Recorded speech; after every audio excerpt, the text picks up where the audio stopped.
ছোট্ট নাবিলের বয়স ৮ বছর। সে খুবই হাসি খুশি একটা ছেলে, কিন্তু তার একটা সমস্যা ছিল, সে খুব তাড়াতাড়ি রেগে যেত। রমজান মাস শুরু হলো। নাবিল প্রথমবার পুরো রোজা রাখার চেষ্টা করছে।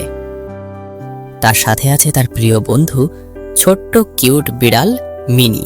নাবিল বলল, আমি আজকে কোনো বিষয়ে রাগ করব না। আমি আমার রাগকে আজকে কন্ট্রোল করার চেষ্টা করব, ইনশাআল্লাহ। নাবিলের কথা শুনে মিনিও মিয়াও মিয়াও বলে সম্মতি জানায় যে আমিও তোমার সাথে আছি। দুপুরের দিকে নাবিল খেলতে গেল। তার বন্ধু রিফাত ভুল করে নাবিলের খেলনা গাড়ি ভেঙে ফেলল। নাবিলের খুব রাগ হলো।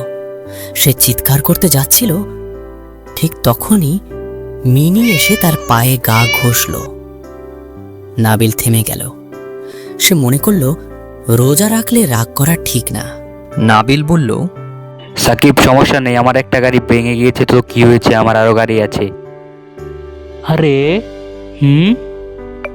হ্যাঁ, আরে নাবিল, কি ব্যাপার? তুমি যে রাগ করলে না, তোমার গাড়ি ভেঙে ফেলেছি আমি। কি ব্যাপার, তোমার কি হয়েছে?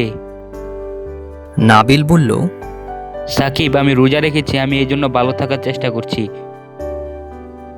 বিকেলে নাবিল আর মিনি একসাথে বসেছিল। নাবিল একটু ক্লান্ত ছিল, কিন্তু সে খুশি। ইফতারের সময় আম্মু বললেন, নাবিল, আজ তুমি খুব ভালো ছিলে, কারণ তুমি আজ একটুও রাগ করনি।